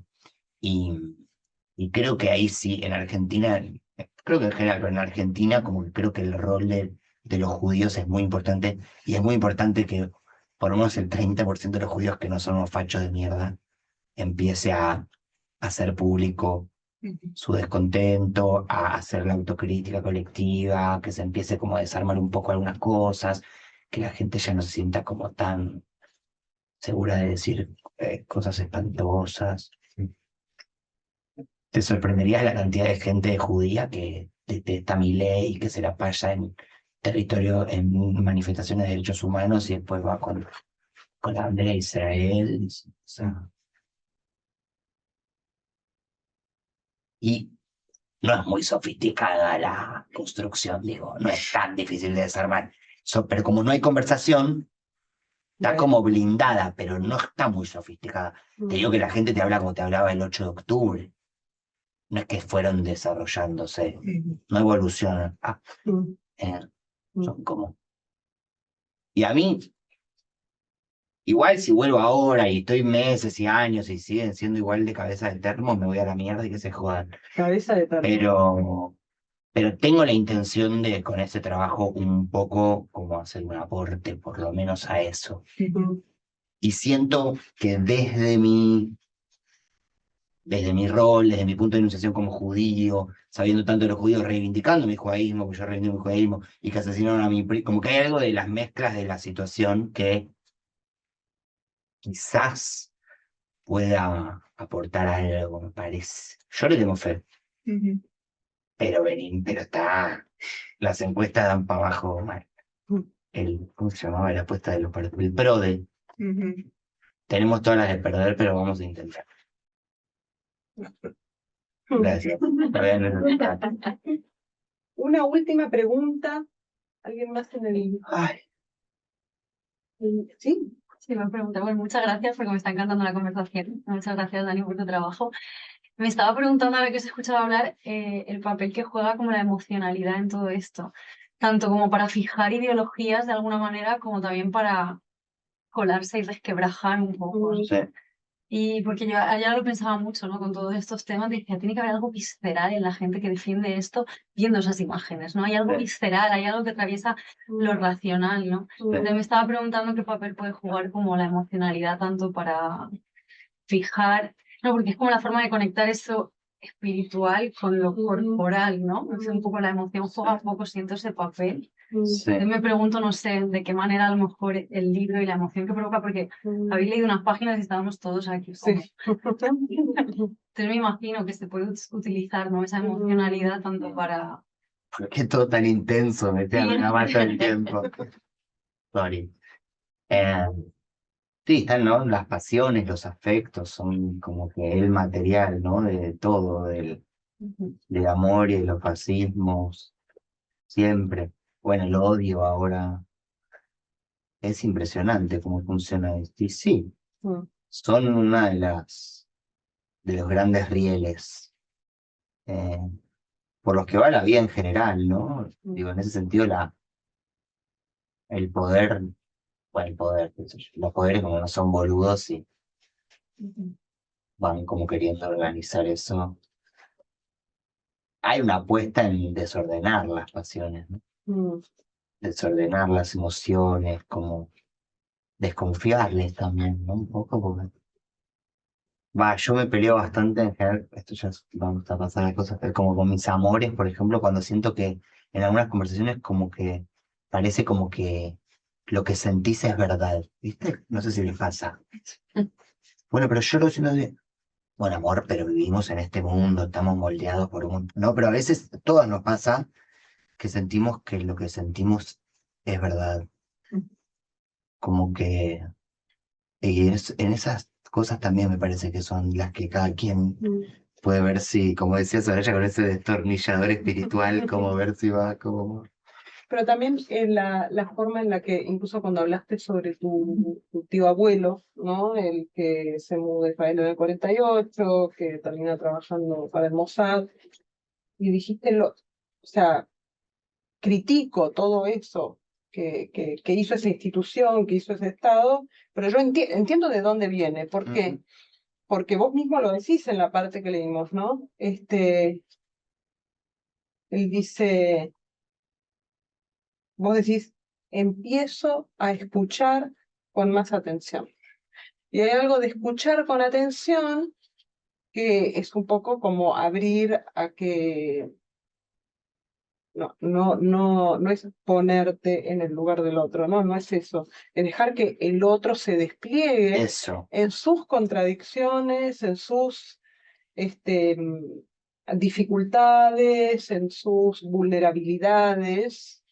Y entonces ahí no puede pasar otra cosa que esa especie de emoción, ¿no? Y donde uno entonces puede como, pues, querer a aquel que también representa y actúa y hace las cosas más atroces que vos puedas pensar, ¿no? sí, Entonces, claro, tiene mi una, abuelo favorito. tiene una Sí, fuerza profunda y yo creo que sí que esa es como sí, una herramienta que vos movilizás. gracias, Re. Y como que ahí pienso que también como que hay algo de lo emocional que puede ser espiralar. Hay un momento en la segunda parte Mm, donde yo me doy cuenta porque yo me enojo mucho después del 7 de octubre, que yo me pongo muy enojón, le grité a todo el mundo, me hablabas de eso, pro Palestina, pro Sudáfrica, pro lo que sea, pro Israel, pro Sioní, tan enojado que tipo todo me parecía que estaba mal. Y en un momento me di cuenta que claro, que estoy tipo chocando frontalmente con una pared todo el tiempo, ¿no? Y ahí como que yo empiezo a leer más a escritores palestines y ahí hay una parte donde se habla de los metabolismos, como que me parece que estamos en un momento como eso, de mucho odio, mucho enojo, de mucha depresión, de mucha angustia, qué sé yo, y lo que se nos está haciendo complicado, tanto como personas como grupos, es metabolizar toda esa mierda que estamos recibiendo para transformarla en otra cosa. mm, Y yo que muchos años hice libros muy frontales, que los subtítulos sean tipo contrarrelato de la doctrina Chocobar, o los primeros que hicimos con territorio mapuche, tipo pa, disputas contra la hegemonía del Estado entre los medios, como muy directo. En un momento de este libro me doy cuenta que para mí, en esta época y con este desastre, esa ya no es la estrategia mm, más inteligente y más sensible, y que hay mm, que aprender a rodear a esos gritos de otra manera y desarmarlos de otra manera, porque frontal estamos para perder. Eh, y yo eso lo aprendí de escritores palestinos. El que cito en esa parte es un libro que se llama En presencia de la ausencia de Mahmoud Darwish, que es una belleza absoluta, de una traducción al inglés de un poeta iraquí que se llama Sinan Anton, que es una delicia. Eh, y yo me puse a leer ese libro, que es la autobiografía poética de un escritor genial palestino, que la escribe cuando ya sabe que se va a morir.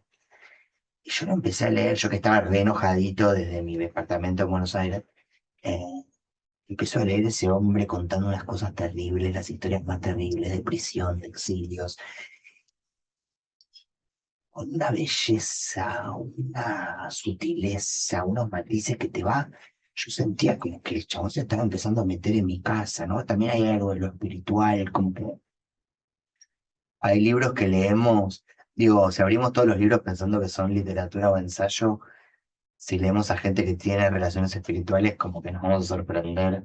Pasa mucho con escritoras negras de Brasil, con estos palestinos también, escritores de pueblos originarios, como que yo de repente empecé a sentir que este chabón estaba dando vueltas, se estaba metiendo en mi casa, qué sé yo, ta, ta. Yo dije, claro, qué estrategia artística, pero también qué estrategia política, ¿no? Y siento que ahí hay un metabolismo de la violencia transformada a través de la escritura y también hay una estrategia política de no ir de frente a atacar a ese grito del que hablas, sino como que hacerlo una especie de espiral emocional para ver cómo se puede desarmar de otra manera. Mm. ¿Querías decir algo Luis. o no?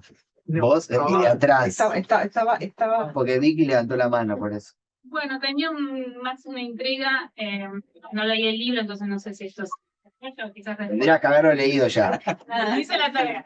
No, seguramente igual la pregunta es posterior, porque bueno, el título tiene la palabra madre y justo leyeron una conversación con tu madre y hablabas de, bueno, de combatir esto de más desde adentro, me quedó la intriga de, bueno, ¿qué pasó con tu madre después de publicar el... Casi antisionista. En serio. Mi mamá es una persona muy inteligente, con la quien tenemos una relación muy especial. Eh, no, y es la segunda protagonista del libro, un poco, bueno, está tipo mi tío abuelo, mi tatarabuelo, pero en relación a mí es como muchas de las conversaciones son con mi madre. También porque mucho del linaje judío, de la pregunta por los judíos, pasa por la madre. En mi caso, este tatarabuelo era de la familia de mi madre. Mis críticas sobre mi educación yo las tengo con mi madre, porque no van a hacer una escuela sionista como que mucha parte de la conversación y la atención era con mi madre. Y mi madre se volvió un personaje muy importante del libro. Y también mi madre fue leyendo el libro a medida que el libro se iba escribiendo. Y eso también era muy interesante, ver cómo iba cambiando su lectura, cómo iba ella escuchando esa escritura, y también cómo ella, a partir de lo que leía, seguía aportando al personaje. Y era tipo, ¿pero por qué escribís todo lo que te digo? Digo, ya sabés que no te quedan, ¿eh? Y a la vez ella quería aportar, encontraba materiales, los buscaba, como que yo creo que ella, como que le fue muy doloroso el proceso de alguna manera. Insisto que también estaba mediado por un duelo muy personal, o sea, realmente, o sea, no sé, jamás asesinó a 1.200 personas y tipo, no sé, tipo esos 6 eran de mi familia, como que, y mi vieja con la mamá de esta chica, o sea, se te parte el alma, ¿no? Mi mamá no, o sea, estuvo muy mal mucho tiempo, como que, y en el medio yo, tipo, con esta intensidad y esta cabeza quemándole la gorra, no sé, mi reconocimiento también a ella. Si nos estás escuchando ahí, que seguro después lo va a escuchar. Ok, que si es que no está ahí en la cama. Pero no, es interesante el proceso que hizo mi vieja, de que al principio le parecía como que esto era una traición, de alguna manera, esto tipo, ¿por qué tenés que contar todo esto? Y no sé qué, pero no es tan así, qué sé yo.